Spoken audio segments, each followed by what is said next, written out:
নমস্কার বন্ধুরা, ডেভিড মন্দির আর একটা নতুন ব্লগে সবাইকে জানাই সাদর আমন্ত্রণ। সবাই কেমন আছে? আশা করছি ভালো আছে। আমরাও ভীষণ ভালো আছি। আজকে সরস্বতী পুজো, তো ছেলে তো আড়ন্ত চলে গেছে।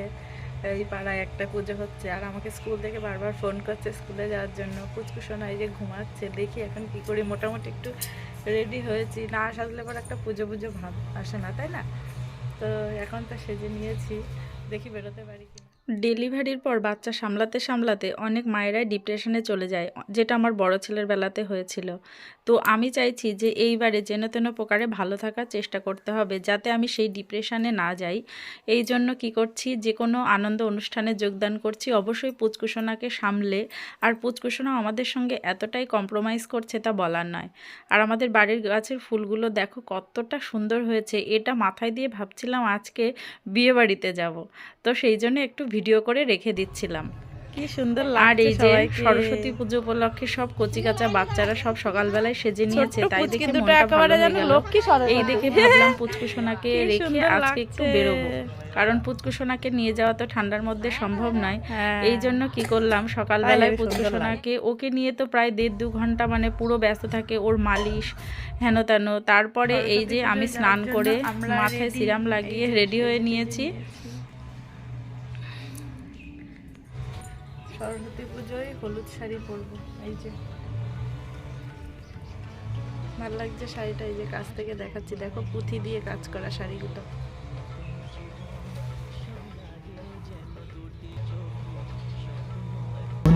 আজ তোমায় নিয়ে শুরু হলো নতুন জীবন, সব লাগে যেন দুটি চোখে স্বপ্ন এখন। তোমার ওই হাসিতে ও চোখের ভাষাতে, তোমার ওই হাসিতে ও চোখের ভাষাতে কত সুখের ছবি আঁকে মন। হলো ধন্য জীবন, ও হলো ধন্য জীবন। একবার পুচকুসোনা পটি করছে, ইস্যু করছে, এই করতে করতে স্কুল থেকে ফোন করলো যে স্কুলে পুজো হয়ে গেছে, ওনারা আর বেশিক্ষণ স্টে করবেন না। তো আমরা ভাবলাম ঠিক আছে তাহলে স্কুলে যাব না, কিন্তু কোথাও তো একটা বেরোতে হবে। তো এখানে চলে এসেছি শপিং করতে আর কি, বিয়েবাড়ি যাব বলে একটা শাড়ি নিতে। তা ওর বাবা বললো যে একটা শাড়ি নাও তুমি। তা আমার শাড়ি একটাও না পছন্দ হলো না। তার মানে পছন্দ হলে এখান থেকে আমি একটা শাড়ি নিয়ে নিতাম, আর ইচ্ছাও করলো না যে আবার দূরে কোথাও গিয়ে অন্যান্য বিভিন্ন দোকান খুঁজি, কারণ অতটাও সময় আমাদের হাতে ছিল না। কিন্তু সরস্বতী পুজোর দিনে আমি আর মানে আমরা আর কি এই যে বেরোলাম, আর অনেক ছোটোবেলার স্মৃতিগুলো মনে পড়ছিল। এই যে সুন্দর সুন্দর ছোট্ট ছোট্ট বাচ্চা মেয়েরা, বড় বড় মেয়েরা বেশ শাড়ি পরে, আজকের দিনটার উৎসবমুখর পরিবেশ। সেই সঙ্গে আজকে ভ্যালেন্টাইন্স ডে। আমাদের আর ভ্যালেন্টাইন্স ডে, এখন তো বিয়ের পরে কোনো ভ্যালেন্টাইন্স ডে না, এখন শুধু মানে পুচকু সামলানো আর বড় এই যে এইটাকে নিয়েও বেরিয়ে পড়েছি। তো একটুখানি ঘুরলাম, বেশ ভালো লাগলো। তারপরে পাশের বাড়িতে আর কি সরস্বতী পুজো হচ্ছিল, তা সেখানে নেমন্ত্রণ ছিল। এইখানে এই যে এনাদের পুজোও হয়ে গেছে। আর খিচুড়ি খেতে আমার এত ভালো লাগে, ঘুম থেকে উঠেই আজকে বলছিলাম কেউ কি পাড়ায় খিচুড়ি খাওয়ার নেমন্তন্ন করবে না। আর আমাদের এবার পুজো হয়নি কেন, সরস্বতী পুজো, কারণ গতবার আমার বড় জেঠিমা মারা গেছিলো বলে এবার আমরা পুজোর অঞ্জলিও দিতে পারিনি, আর আমরা পুজো মানে করতে তো পারবোই না এই জন্য। আর আমার তো পুচকুসোনা হয়েছে, এখনও গঙ্গা স্নান করিনি বলে এখনও আর কি দিতে পারবো না। চলে আসলাম পুচকু, কান্না করেনি, ভালো ছেলেটা, লক্ষ্মী ছেলে, একটুও কান্না করেনি, দোল্লাই ঘুমো করেছে। ও বাবা, পাল্টে দিয়েছি, তাও খিদে পাইনি তোর? না তো চুপ করে আছে। এবার আমি দাঁড়াও চেঞ্জ করে নি, তোমার খাও করে দিচ্ছি। তোমাকে রেখে আমি গেছিলাম বেরু করতে, তোমাকে নিয়ে যাইনি, তাই তুমি কান্নাও করনি। তুমি তো গুড বয়।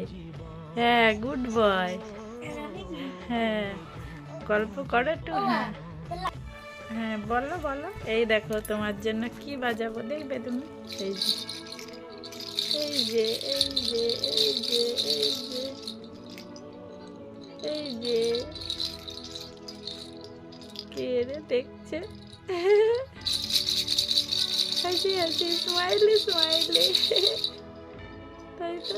এই যে স্মাইলি করো, স্মাইলি করো। হ্যাঁ কে নেবে এটা, কে নেবে? তুমি নেবে? তাই গল্প করতে শিখে গেছে। সোনা কই, পাপ্পা কই, কই রে, কই তাতান সোনা কই? পাশের আর কি একটা পাড়াতে রিসেপশনে নেমন্তন্ন আছে, ওখানে আজকে যাব। আর এখন পুচকুসোনার হচ্ছে এই 52 দিন বয়স আর কি, মানে 51 দিন। দেখো পুচকুসোনা কত সুন্দর গল্প করতে শিখে গেছে আর হাই হুই করতে শিখে গেছে বেশ। তো যখন আর কি অনেকটা কথা বলে তখন তো সবসময় ক্যামেরাবন্দি করা হয় না। পুচকুসোনার জন্যই আমার এই চ্যানেলটা খোলা, সেই জন্য আর কি ওর কিছু স্মৃতি রাখার জন্য এই ভিডিওগুলো আমি রাখছি। তো আস্তে আস্তে ও বড় হয়ে যাবে, ওর এই ডেভেলপমেন্ট মাইলস্টোনগুলো আমি অবশ্যই ক্যাপচার করে রাখছি। যদি ভালো লাগে প্লিজ একটা লাইক করে দিও, আর এর পরবর্তী আমাদের পদক্ষেপগুলো দেখার জন্য অতি অবশ্যই আমার চ্যানেলটাকে সাবস্ক্রাইব করে রাখতে পারো। আর এইভাবে আমি মাঝে মাঝে আমার পায়ের ওপরেই ওকে আর কি টামি টাইমটা দিই, মাঝে মাঝে দেওয়া হয়, কারণ ও যদি ঘুমিয়ে থাকে তখন আর এইভাবে উপর করে রাখি না। আর আজকে পুচকুসোনার নখগুলো কেটে দেবো, কারণ ও চোখের দুই পাশে আর কি ওর নিজের নখ দিয়ে কেটে ফেলেছে। এটা বিকালবেলাও যখন ঘুমাচ্ছিল তখনই আমি ওর নখগুলো কেটে দিচ্ছিলাম। আর আমি কিন্তু নখ কাটার জন্য কোনো ট্রিমার বা কিছুই কিনিনি, আমি জাস্ট এইভাবেই নীল কাটার দিয়ে ওর নখগুলো কেটে দিচ্ছি। এইবার সন্ধ্যাবেলা এই যে আমি বিয়েবাড়ি যাবো, যে পুচকুসোনা পিছনে ঘুমাচ্ছে আর আরন ওখানে হোম টাস্ক করছিল। আর এইখানে আমি আর কি রেডি হওয়ার জন্য নিজে নিজেই চুল বেঁধে নিলাম। আবার কার কাছে যাব, কে বেঁধে দেবে, আবার পুচকুসোনা উঠে যাবে দৌড়ানো, তার চাইতে বাবা নিজে নিজেই চুল বাঁধি। আর হেয়ারটা কাট করা যায় না, শাশুড়িকে বললাম, শাশুড়ি বলছে যে 18 মাস বাচ্চার বয়স, না হলে হেয়ার কাটিং করা যায় না, ওই জন্য চুলটা কাটিনি। আর চুলটা কাটিনি বলে চুলটা যেমন বড় হয়ে গেছে আর তেমনি একটু ড্রাইনেসও এসে গেছে। তো এখন তো ঠান্ডা লাগার ভয়ে চুলে কোনো স্মুথনিংও করতে পারবো না, সেই জন্য চুলটাকে আমি এইভাবে বেঁধে নিলাম যেমন পারলাম কোনো রকমে। আর এই যে আমার ফাইনাল লুক, এই শাড়িটা আমার বৌভাতের শাড়ি, এতটাই ভারী শাড়িটা, তবু আমি শাড়িটা পুরো একাই পরেছি আর যা কিছু মেকআপ সব কিছু একাই করেছি। তারপরে এই যে বিয়ে বাড়িতে চলে এসেছি, এখানে পোজ দিয়ে ছবি টবি তোলা হলো। আমার ছোট্ট বাচ্চাকে একদম সুন্দর করে র্যাপিং করে নিয়ে তারপরে বিয়েবাড়িতে চলে গেছি। আর ওখানে ডিজে চলছিল বলে একটু সাইডে ওকে নিয়ে গিয়ে বসেছিলাম। প্রথমে আমরা গেছি, তারপরে আমার আবার হাজব্যান্ড আর কি ওর ঠাম্মিকে নিয়ে গেল। তারপরে ওই যে পুচকুসোনা প্রথমে এই যে আমরা পৌঁছে গেছি, ওখানে আমাকে রেখে আসলো, বাড়ি থেকে খুব বেশি দূরে না। আর ও দেখো কেমন বড় বড় করে তাকাচ্ছে, মানে এত আলো আর এত সাউন্ড তো কখনো আগে দেখেনি, তাই না? পুরো একদম তাকিয়েছিল আর অনেকক্ষণ জেগেছিল। তারপরে আস্তে আস্তে কোলের মধ্যে যখন ঘুমিয়ে পড়লো, তারপরে এই যে মার কাছে ওকে দিলাম। আর ওর না এই এতগুলো মানে পরিয়ে নিয়ে গেছি, ভাবছি যদি ঠান্ডা লেগে যায়, তারপরে আলটিমেটলি আবার এটাকে মানে খুলেই দিলাম, যেহেতু প্রচণ্ড গরমে ও গা ঘেমে যাচ্ছিল। আর এই সময় ও ঘুমিয়েছিল। 9টার মধ্যে মোটামুটি আমরা খাওয়া দাওয়া করে নিয়েছি। খাওয়া দাওয়া করে তারপরে আমার তো মানে সবাই ডিজেতে নাচ করছিল, আমার ভীষণ ইচ্ছে করছিল যে আমি একটু ড্যান্স করে আসি, কিন্তু সেটা তো আর সম্ভব না, যেহেতু 1.5 মাসে সবে সিজার হয়েছে, বিয়েবাড়ি যেতে পেরেছি এটাই কত না। পুচকুসোনার প্রথম বিয়ে বাড়ি। আর এই যে খাওয়া দাওয়া করে এসে এখন বসে আছে, আর এই যে ওর বাবা এখন খেতে গেছে। নায়কের দলে যা।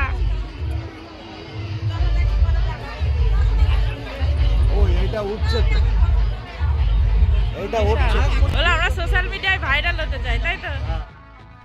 যাদের মন ভালো তাদের সঙ্গে বেশিক্ষণ থাকতেও সময় কাটাতেও আর কি ভালো লাগে, তো কি আর করা যাবে। তো আমরা এখন বিয়ে বাড়ি থেকে আসলাম, আর পুচকু এত কম্প্রোমাইজ করেছে, সেই থেকে ঘুমিয়ে আছে, একটুও কান্না করেনি। এইবার কান্না করবে, এই তো আমি নেব তুলতে পারলাম না, কিছু করতে পারলাম না, তাড়াহুড়ো করে খেলাম, চিকেন মাটন সব কিছু ছিল, ভালো করে খেতে পারলাম না। যাই হোক খেয়েছি।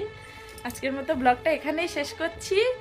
জানি ব্লগটা ঠিকঠাক মতো আর কি করতে পারিনি, তো যাই হোক যেটুকু করেছি এটাই স্মৃতি হয়ে থাকবে। সবাই টাটা, বাই বাই।